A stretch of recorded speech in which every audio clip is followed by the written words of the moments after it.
Good morning everyone. तो हम आज जा रहे हैं बात करने कि जो आयनिक बॉन्ड हैं वो दो एलिमेंट के बीच में होते हैं, लेकिन वो दो एलिमेंट का क्या नेचर है, कैसा वो दो एलिमेंट होता है जिसके बीच आयनिक बॉन्ड बनते हैं। ठीक है, चलिए हम उसकी बात कर रहे हैं। तो हम क्या यहाँ बोलेंगे कि ionic bond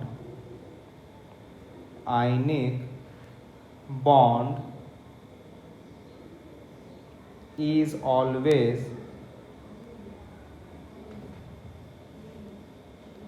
ionic bond is always formed between ionic bond is always formed between elements of different nature, formed between elements of different nature, that is one element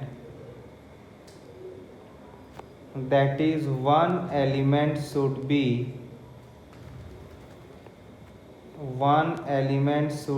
electropositive. One element should be electropositive मतलब जो easily electron को loose करे, easily loss electron, while another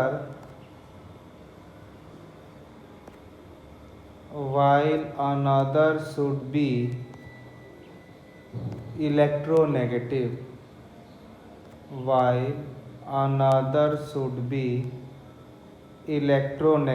मतलब जो easily electron को gain कर सके, easily gain electron. तो दो एलिमेंट इस तरह का हमें सेलेक्ट करना है जो एक बहुत आसानी से इलेक्ट्रॉन को लॉस करे और दूसरा बहुत आसानी से इलेक्ट्रॉन को गेन करे। ऐसा दो एलिमेंट जब आपस में कंबाइन करेंगे और कॉम्बिनेशन के बाद जो बॉन्ड बनती है उसी को हम क्या बोलते हैं, आयनिक बॉन्ड। मतलब एक रफ आइडिया में हम क्या बोल सकते हैं कि जो एलिमेंट इलेक्ट्रॉन को लॉस करता है उसको हम बोलते हैं मेटल, प्लस जो एलिमेंट इलेक्ट्रॉन को गेन करता है उसको हम बोलते हैं नॉन मेटल। मतलब जहाँ पर हमारा मेटल एंड नॉन मेटल का बॉन्ड हो वैसा बॉन्ड को हम क्या बोलते हैं, आयनिक बॉन्ड। वैसा बॉन्ड को बेटा हम क्या बोलते हैं, आयनिक बॉन्ड।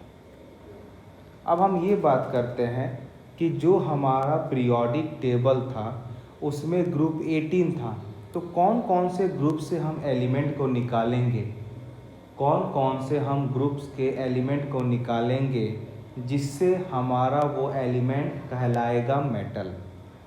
तो मेटल्स के लिए I can take the element of group 1। अब ग्रुप 1 से क्या क्या एलिमेंट हम ले सकते हैं, lithium, sodium, potassium, rubidium, caesium. ये ग्रुप 1 से अगर हम एलिमेंट ये सब को लेते हैं तो ये सारे के सारे they will act as metal. Group 1 के अलावा आप एलिमेंट को ग्रुप 2 से भी ले सकते हो, ये भी सारे के सारे क्या कहलाएंगे, मेटल। जैसे आप बेरिलियम ले लो, मैग्नीशियम ले लो, कैल्शियम को रख लीजिए, स्ट्रोंशियम को रखिए एंड बेरियम को रखिए। या आप ग्रुप 13 से भी दो एलिमेंट ले सकते हैं, एल्युमिनियम एंड गैलियम।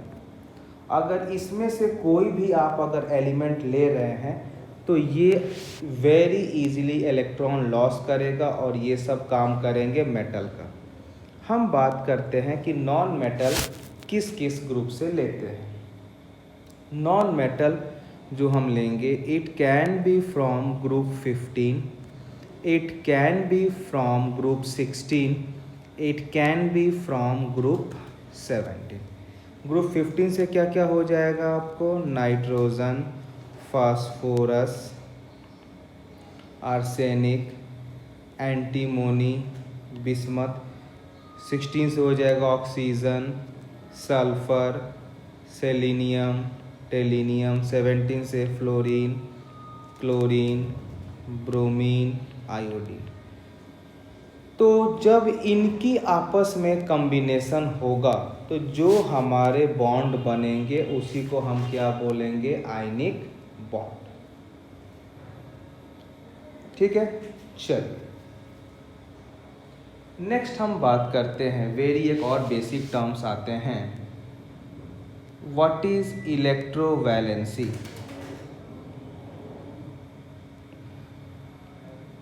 वो आते हैं व्हाट इज इलेक्ट्रोवैलेंसी। इलेक्ट्रोवैलेंसी हम किसको बोलते हैं? What do you mean by electrovalency? क्या होता है ये? इलेक्ट्रोवैलेंसी होता है नंबर ऑफ इलेक्ट्रॉन्स लॉस्ट और gained, number of electrons lost or gained by the element, number of electrons lost or gained by the element। इसी को हम क्या बोलते हैं? इलेक्ट्रोवैलेंसी। चाहे कितना इलेक्ट्रॉन लॉस करे या कितना गेन करे, इसको हम क्या बोलते हैं? इलेक्ट्रोवैलेंसी। क्लियर है? चलिए अब आपका जो कुछ हम जा रहे हैं, जो आपके एग्ज़ाम में क्वेश्चन आते हैं कि किनका आयनिक कैरेक्टर ज़्यादा होता है, किनका आयनिक कैरेक्टर कम होता है, मैं इनकी बात करने जा रहा हूँ।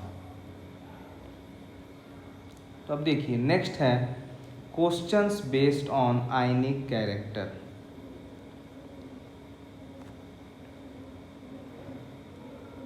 Question questions based on ionic character।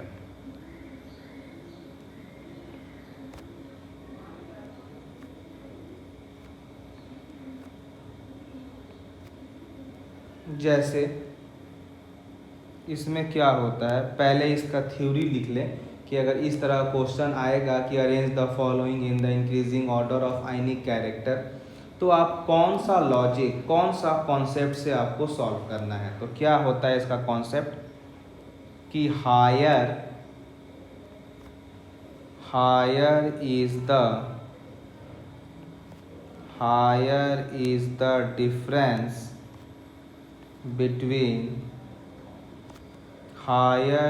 The difference between metal and non-metal, higher is the difference between metal and non-metal। और जो डिफरेंस आप किस में निकालोगे, जो भी आप डिफरेंस निकालोगे ये किस में होगा? ये होगा इन टर्म्स ऑफ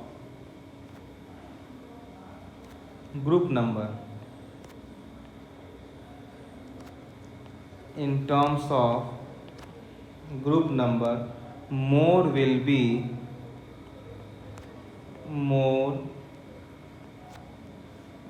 be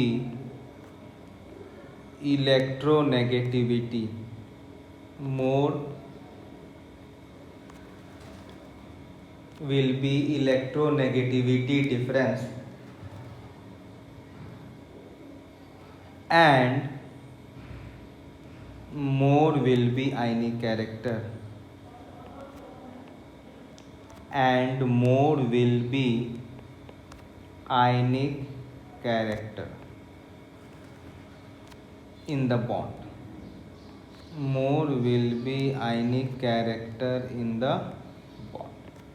मतलब कि अगर हमारे पास कोई आयनिक कंपाउंड दिया हुआ है जिसमें आयनिक बॉन्ड है और अगर उसमें पूछता है कि किनकी ज़्यादा आयनिक कैरेक्टर हैं, तो जिनका ज़्यादा डिफरेंस होगा इन टर्म्स ऑफ ग्रुप नंबर उनका ज़्यादा होगा इलेक्ट्रोनेगेटिविटी डिफरेंस, और जिनका ज़्यादा होगा इलेक्ट्रोनेगेटिविटी डिफरेंस उनका ज़्यादा होगा आयनिक कैरेक्टर। तो हम क्या बोल सकते हैं? हम ये बोल सकते हैं इसका कि जो हमारा आयनिक कैरेक्टर है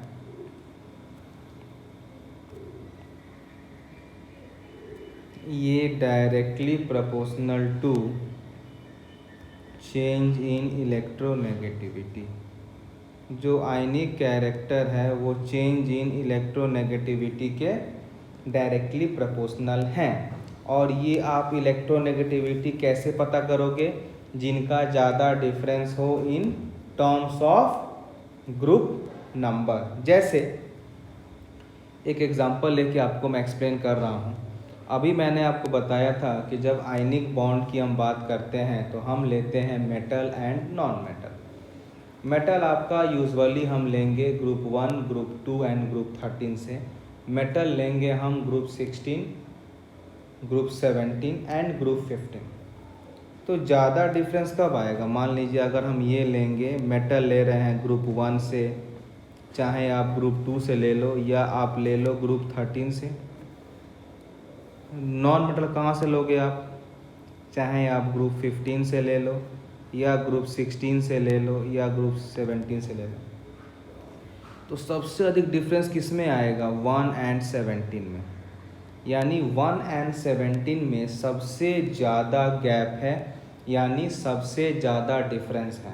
तो यानी 1 एंड 17 में ज़्यादा डिफरेंस है तो इसमें ज़्यादा इलेक्ट्रोनेगेटिव होगा। अभी हम क्या बोलें कि higher is the difference between metal and non metal in terms of group number. यानी ग्रुप 1 एंड ग्रुप 17 में ज़्यादा डिफरेंस है। और अगर डिफरेंस ज़्यादा रहा तो डेफिनेटली इलेक्ट्रोनेगेटिव डिफरेंस भी ज़्यादा होगा। और मुझे पता है कि electronegativity is directly proportional to ionic character. तो जिनका चेंज इन इलेक्ट्रोनेगेटिविटी ज़्यादा होगा उनका आयनिक कैरेक्टर भी ज़्यादा होगा। उनका आयनिक कैरेक्टर भी ज़्यादा मतलब इंक्रीज करेगा। तो इस तरह से आपको पता करना है किसकी क्या है क्या नहीं है। इसके बेसिस पर बेटा हम कुछ क्वेश्चन सॉल्व करते हैं ताकि आपको थोड़ा कॉन्सेप्ट मिले।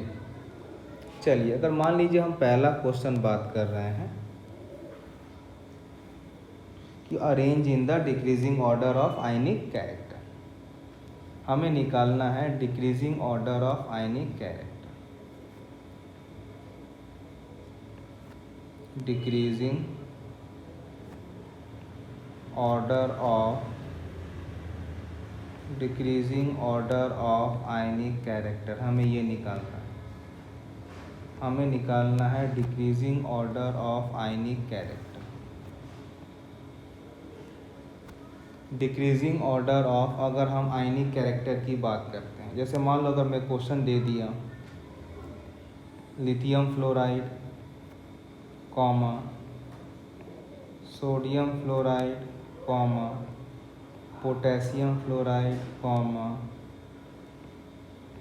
Rubidium fluoride comma caesium fluoride. अगर इनमें हम बात करें कि आयनिक कैरेक्टर कैसे निकालेंगे, तो पहले तो हमें ये देखना है कि इनका ग्रुप डिफरेंस क्या है। हम देख रहे हैं कि बेटा लिथियम भी ग्रुप 1 का है, फ्लोरीन ग्रुप 17 का, सोडियम भी ग्रुप 1 का है, फ्लोरीन भी ग्रुप 17 का, पोटेशियम भी ग्रुप 1 का है, फ्लोरीन 17 का, रुबिडियम ग्रुप 1, फ्लोरीन 17 का, सीजियम ग्रुप 1, फ्लोरीन हमारा हो गया 17 का। तो मतलब इससे हम क्या देख रहे हैं कि सब में जो हमारा ग्रुप डिफरेंस है वो सेम है। तो अब हम क्या देखेंगे? अब हम ये देखना है मेरे को कि जिनमें जितना परफेक्ट ओवरलैपिंग होगा उनमें उतना आयनिक कैरेक्टर कम होगा, उनमें उतना आयनिक कैरेक्टर कम होगा। या हम शॉर्ट में क्या बोल सकते हैं कि on moving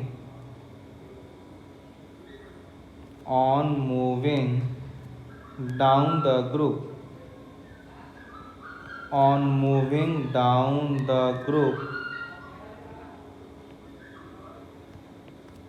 ionic character increases. On moving down the group ionic character increases. तो मुझे पता है कि ये जो लिथियम है, ये सोडियम है, ये पोटेशियम, रुबिडियम, सीजियम, ये सारे के सारे ग्रुप 1 में हैं और on moving down the group ionic character increases, मतलब सबसे अधिक सीजियम का, उससे कम रुबिडियम का, उससे कम पोटेशियम का, उससे कम सोडियम का, लास्ट में लिथियम। एक और क्वेश्चन लेते हैं सेम लॉजिक में। अगर आप ये बनाइए sodium iodide, sodium bromide, sodium chloride, sodium fluoride, इसमें अगर आपसे हम बोलते हैं कि arrange them in the ionic character order, तो इसमें आप क्या देख रहे हो कि देखो बेटा, जो कॉमन होता है उसको छोड़ देते हैं, जो कॉमन नहीं होता है उसी के बारे में हम बात कर रहे हैं। हम क्या देख रहे हैं यहाँ पर कि हर जगह हमारा सोडियम कॉमन है, लेकिन डिफरेंस हमारा है ग्रुप 17 के एलिमेंट में। ग्रुप 17 वाले क्या होते हैं बेटा, ये सब हैलोजेंस होते हैं। तो इनमें क्या होता है कि अभी जब हमने लिखा था कि on moving down the group ionic character increases, तो ये वाला बात हो गया हमारा मेटल्स के। तो डेफिनेटली अगर मेटल्स कैरेक्टर बढ़ रहा है तो नॉन मेटालिक डेफिनेटली घटेगा, क्योंकि किन्हीं के पास एक ही हो सकता है। अगर आप गुड बॉय हो तो बैड बॉय कम है, अगर आप बैड बॉय हो तो गुड बॉय कम हो। तो वैसा ही है कि अगर on moving from down the group अगर आयनिक कैरेक्टर बढ़ रहा है तो डेफिनेटली क्या होगा, ग्रुप 17 की हम बात करें तो on moving from top to bottom non metallic character decreases. On moving from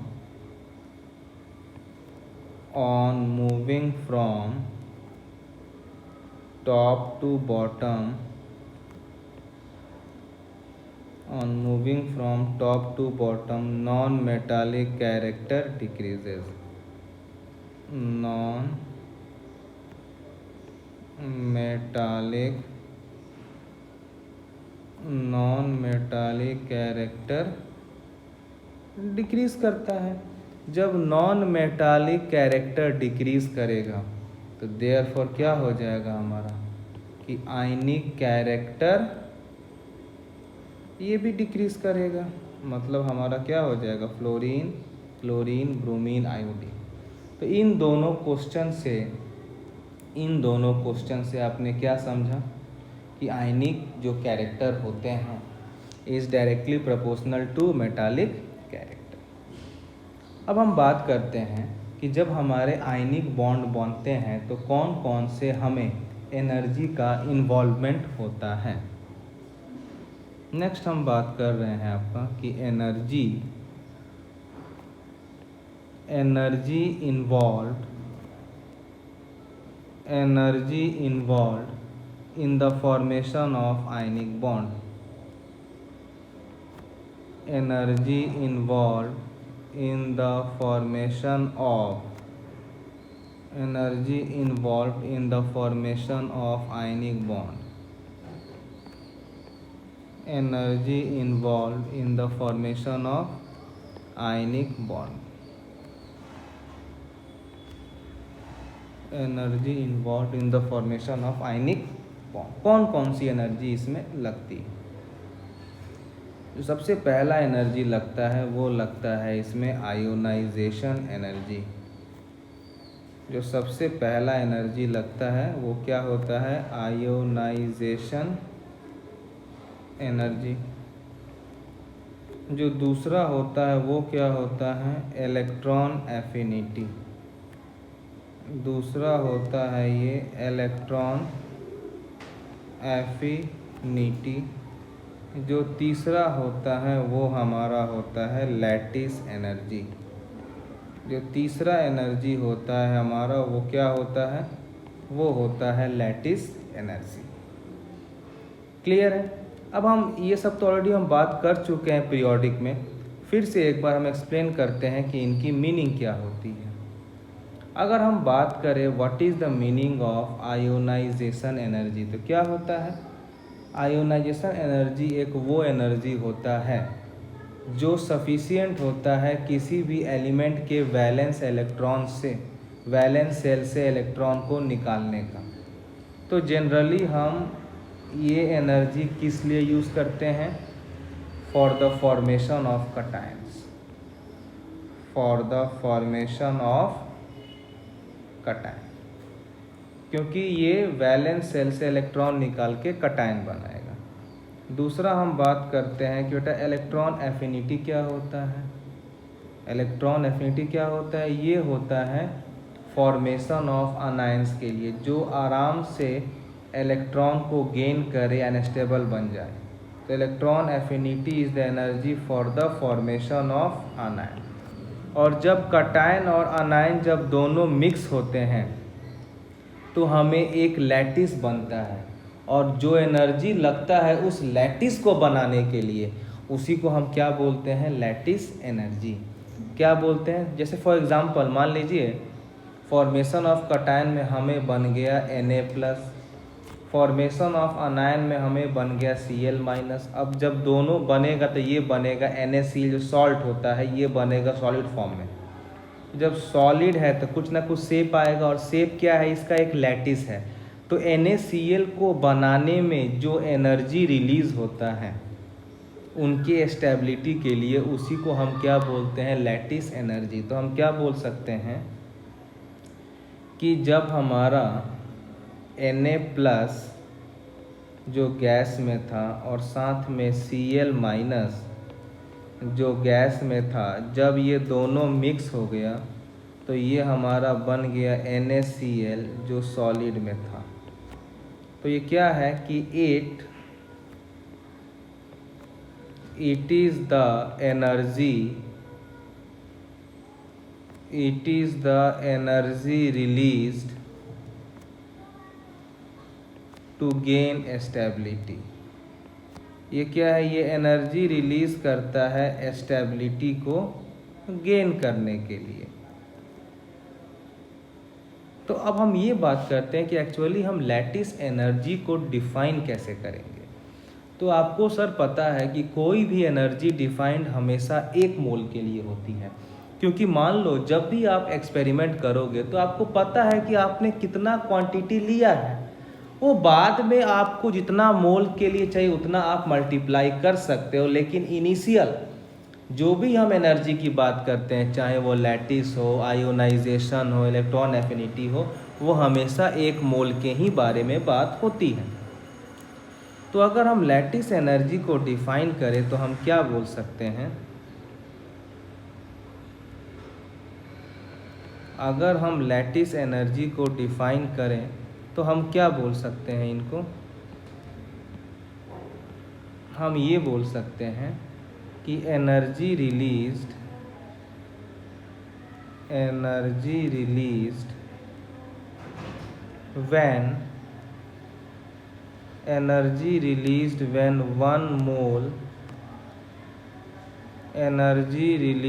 when 1 mole of compound is formed, energy released when 1 mole of compound is formed from isolated gaseous ion, energy released when 1 mole of compound is formed from isolated gaseous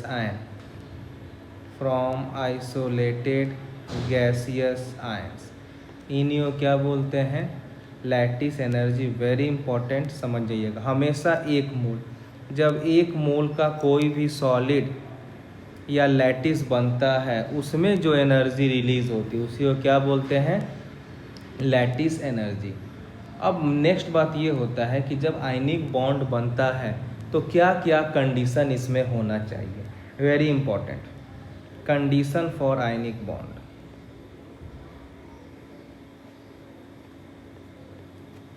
condition for ionic bond. क्या क्या condition होता है ionic bond का? Condition for ionic bond.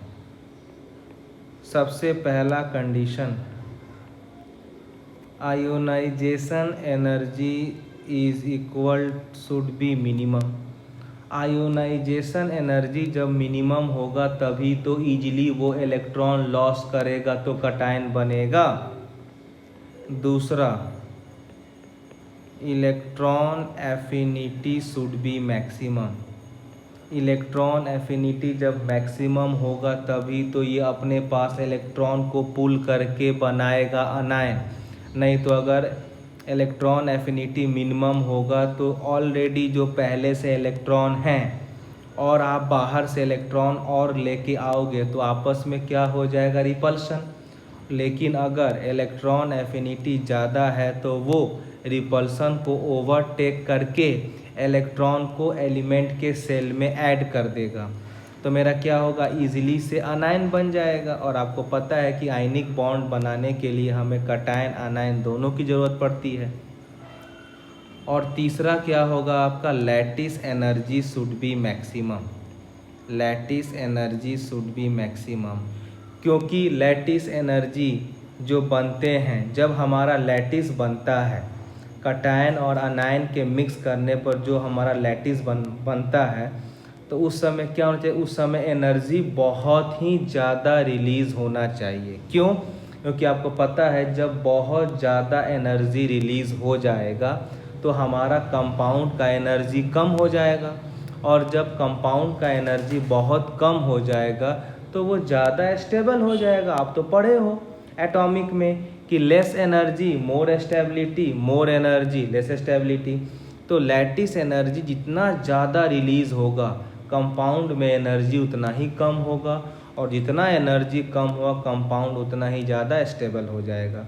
तो बेटा ये 3 condition है ionic bond का जो वेरी इंपॉर्टेंट है, ये आपको आना ही चाहिए। ये आपको बेटा आना ही चाहिए। क्लियर है? चलिए नेक्स्ट हम बात करते हैं calculation of lattice energy. Next हम बात करते हैं कि हम लैटिस एनर्जी को कैसे कैलकुलेट करते हैं। Calculation of lattice energy. Calculation of lattice energy, हम लैटिस एनर्जी को कैसे कैलकुलेट करेंगे। हमने यहाँ पर क्या बताया कि there is no direct method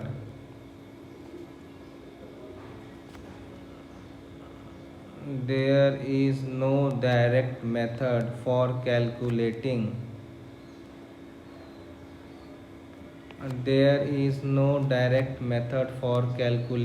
of lattice energy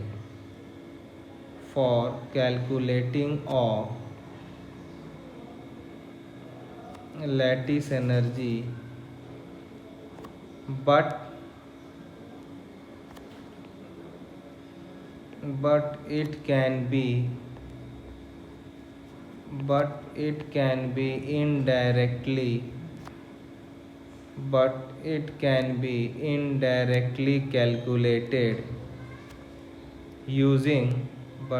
can be indirectly calculated using BHC।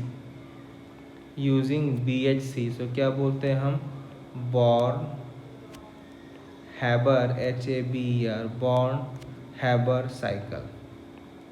इससे हम लैटिस एनर्जी आसानी से कैलकुलेट कर सकते हैं। कैसे, मैं आपको एक एक्सप्लेन करता हूँ। जैसे मान लीजिए अगर हमने ले लिया सोडियम सॉलिड,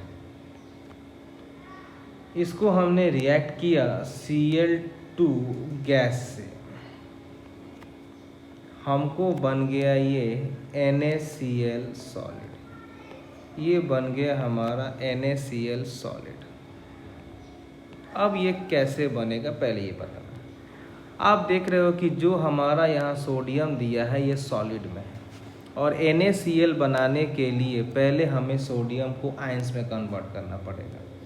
और कोई भी मेटल आयंस में कब कन्वर्ट होगा, जब वो पहले गैसियस फॉर्म में जाएगा। तो सोडियम सॉलिड को पहले हमें कन्वर्ट करना पड़ेगा सोडियम गैस।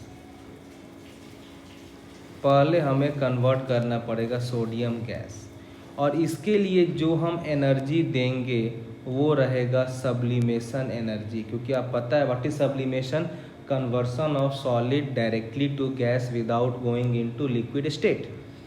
तो सोडियम सॉलिड से जब आप सोडियम गैस दोगे तो आपको इसमें एनर्जी एब्जॉर्ब होगा, यानी ये वाला प्लस फॉर्म में होगा, क्योंकि सॉलिड जब एनर्जी को एब्जॉर्ब करेगा तब ये गैस फॉर्म में बनेगा। अब जब सोडियम गैस फॉर्म में आ गया तो हमें अब बनाना है इसको सोडियम प्लस गैस।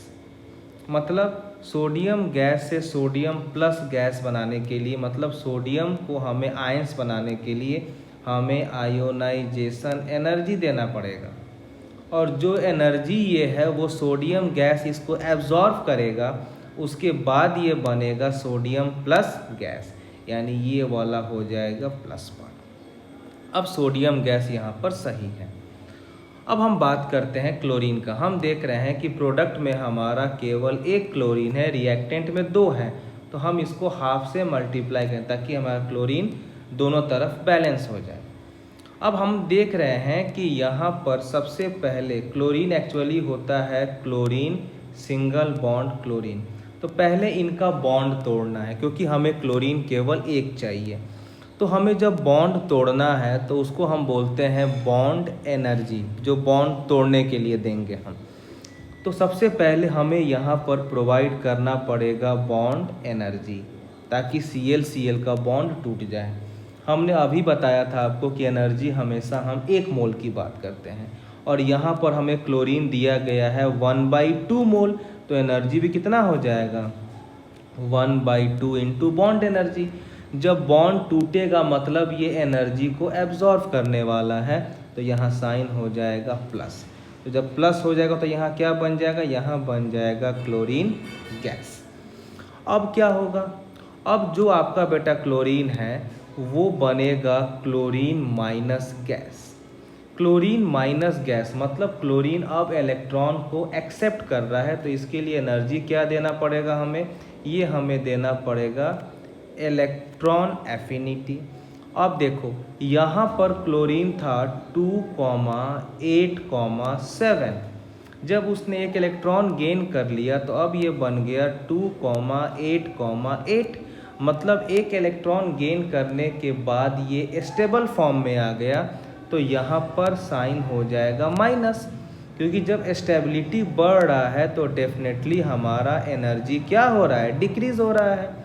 अब यही जो Na plus and Cl minus है, यही अब कंबाइन करके क्या बना देगा NaCl, यानी NaCl है, यही हमारा क्या बन गया, ये हमारा बन गया लैटिस, और ये स्टेबल है। स्टेबल है मतलब कि एनर्जी कम है, तो इनको बनने में जो एनर्जी लगा उसको हम बोलते हैं लैटिस एनर्जी, और स्टेबल है यानी एनर्जी कम, तो ये हो गया माइनस।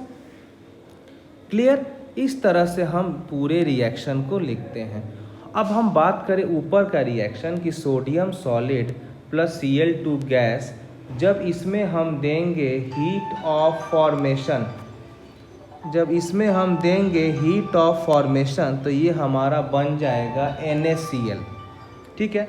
तो अगर अब हम बात करें कि कैसे रिएक्शन लिखेंगे तो क्या होगा हमारा, देखिए del heat of formation is equal to, सबसे पहले क्या हीट लगा हमारा, प्लस ऑफ सब्लिमेशन, फिर क्या लगा प्लस ऑफ आयोनाइजेशन एनर्जी, फिर क्या लगा plus of half into bond energy, फिर क्या लगा माइनस ऑफ इलेक्ट्रॉन एफिनिटी, और फिर क्या लगा माइनस ऑफ लैटिस एनर्जी। तो इस तरह से बेटा हम लैटिस एनर्जी को कैलकुलेट कर सकते हैं, और इस कंप्लीट साइकिल को क्या बोलते हैं हम, बॉर्न हार्बर साइकिल। क्लियर है। चलिए आगे हम बात करते हैं कि ऐसा कौन कौन सा फैक्टर्स हैं जो हमारे लैटिस एनर्जी को इफ़ेक्ट करते हैं। नेक्स्ट हम जा रहे हैं बात करने कि factors affecting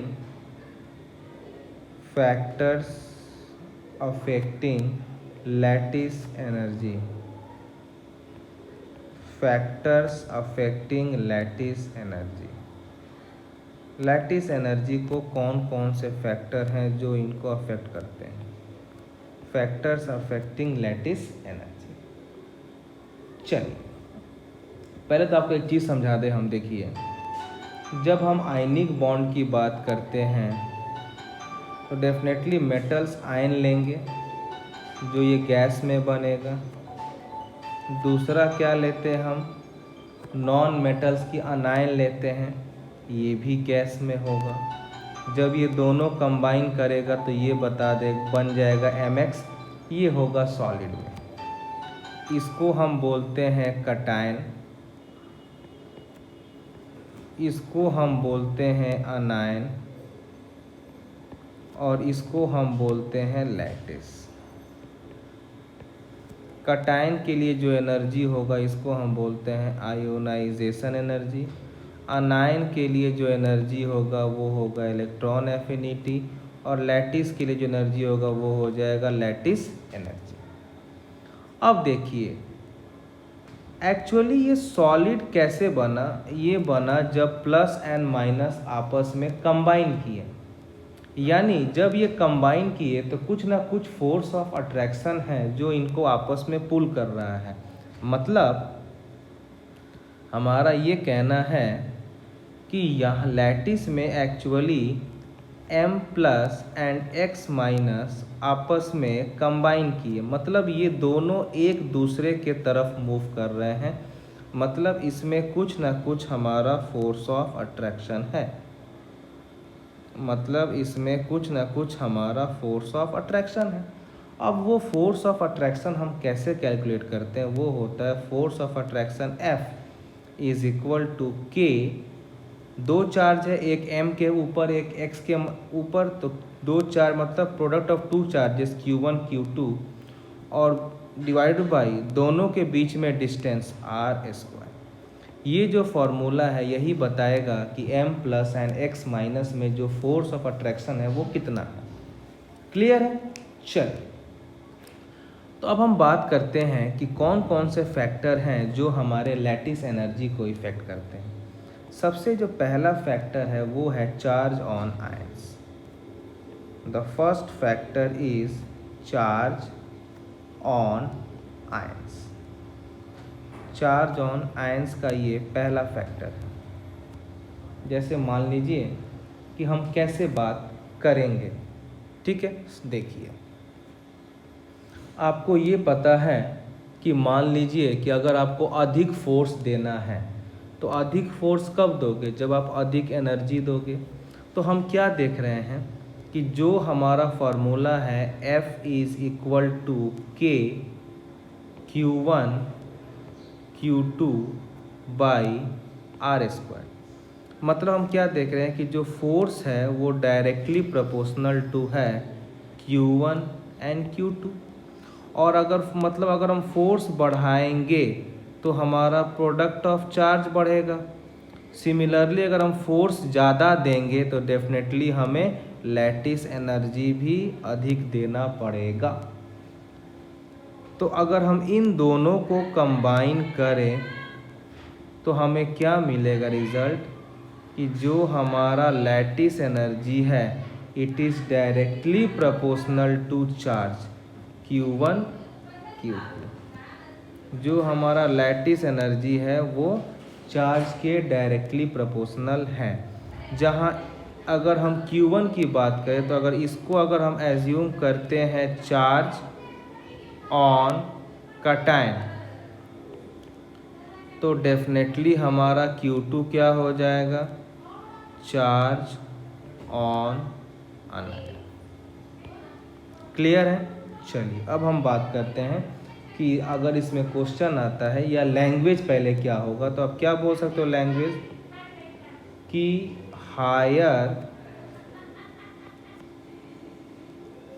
higher is the charge, higher is the charge on iron, higher is the charge on iron, more will be force of attraction. Higher is the charge on iron, more will be force of attraction, therefore more will be lattice energy.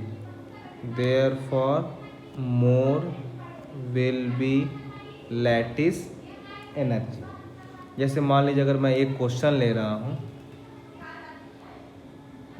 अगर मैं एक question लिया कि अगर दिया है मेरे को सोडियम फ्लोराइड MgF2 AlF3, हम आपसे पूछे कि बेटा इसका लैटिस एनर्जी का ऑर्डर क्या होगा। आप क्या देख रहे हो कि lattice energy is directly proportional to product of charge. हम यहाँ पर देखें तो सोडियम पर +1 फ्लोरीन पर -1 दोनों को मल्टीप्लाई करेंगे तो -1 का चार्ज आएगा। ठीक है, या अब चार्ज हमेशा मॉडुलस होगा तो ये आएगा 1। मैग्नीशियम पर चार्ज +2 फ्लोरीन पर चार्ज -1 दोनों को मल्टीप्लाई करेंगे मॉडुलस वैल्यू 2 आएगा। एल्युमिनियम पर चार्ज +3 फ्लोरीन पर -1 मल्टीप्लाई करेंगे मॉडुलस वैल्यू 3 आएगा। तो higher is the charge, higher will be lattice energy, तो ऑर्डर क्या होगा ये वाला। एग्ज़ाम में क्वेश्चन आते हैं, सिंपल तरीका से इसको आप सॉल्व कर सकते हो। एक और क्वेश्चन लेते हैं हम, उसको भी आप समझिए। जैसे हम ले रहे हैं Na2O MgO Al2O3। अब इसमें अगर हम बात करें कि इसका क्या है, तो सोडियम पर चार्ज क्या आ जाएगा +1, O पर आएगा -2, मल्टीप्लाई करेंगे मॉडुलस इसका प्रोडक्ट ऑफ चार्ज 2 आ गया। Mg पर चार्ज आता है +2, O पर आता है -2, चार्ज आ गया मॉडुलस वैल्यू 4। एल्युमिनियम पर चार्ज आ गया +3, O पर चार्ज आ गया -2, मल्टीप्लाई करेंगे modulus value 6। More is the product of charges, more will be lattice energy, ये ऑर्डर हो। क्लियर। एक और क्वेश्चन लेते हैं हम कि अगर मेरे पास दिया हो Li2O और एक दिया हो Li3N, अगर इन दोनों को हम बात करें तो क्या आंसर होगा। लिथियम पर चार्ज होता है +1, O पर -2, 2 1 जा 2, चार्ज हो गया 2। लिथियम पर चार्ज +1, N पर चार्ज -3, दोनों मल्टीप्लाई करेंगे चार्ज आएगा 3। मोर is the charge, more is the lattice energy, इसीलिए इसका ज़्यादा होगा। सिंपल आपको इस तरह से सॉल्व करना है। क्लियर। चलिए दूसरा हम बात करते हैं। पहले तो हो गया चार्ज ऑन आयन। दूसरा जो प्रॉपर्टी इसके बारे में जो हम बात करेंगे वो होगा हमारा size of ions, that is your size of ions. Ions के साइज पर भी लैटिस एनर्जी डिपेंड करता है। हमारा बेटा फार्मूला क्या होता है, force is equal to K product of charges Q1 Q2 by R²।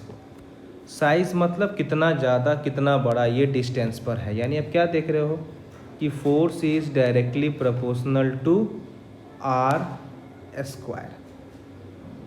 यानी यही जो R² है इसको आप क्या बोल सकते हो कि ये होता है कटायन प्लस अनायन का रेडियस, और यही फोर्स किसके बराबरी होता है, लैटिस एनर्जी के बराबर। तो आप क्या बोल सकते हो कि lattice energy directly proportional to force, और ये डायरेक्टली प्रोपोर्शनल टू 1/R²। यानी हम क्या बोल सकते हैं कि जो हमारा लैटिस एनर्जी है it is directly proportional to 1/R + R-। ये हमारा डिपेंड करेगा कि हम कैसे इसको सॉल्व करते हैं। जैसे एक हम क्वेश्चन लेके सॉल्व करते हैं। जैसे मान लीजिए हमारा क्वेश्चन ये है कि एक हमें दिया गया है लिथियम फ्लोराइड, एक दिया गया है सोडियम फ्लोराइड, एक दिया गया है पोटेशियम फ्लोराइड और एक दिया गया है रुबिडियम फ्लोराइड। अब इनका बोला जा रहा है कि बेटा इनका लैटिस एनर्जी की ऑर्डर क्या होगा। आप देख रहे हो कि फ्लोरीन सब में सेम है तो इनको हटा दो। हम डिफरेंस वाले की बात करेंगे।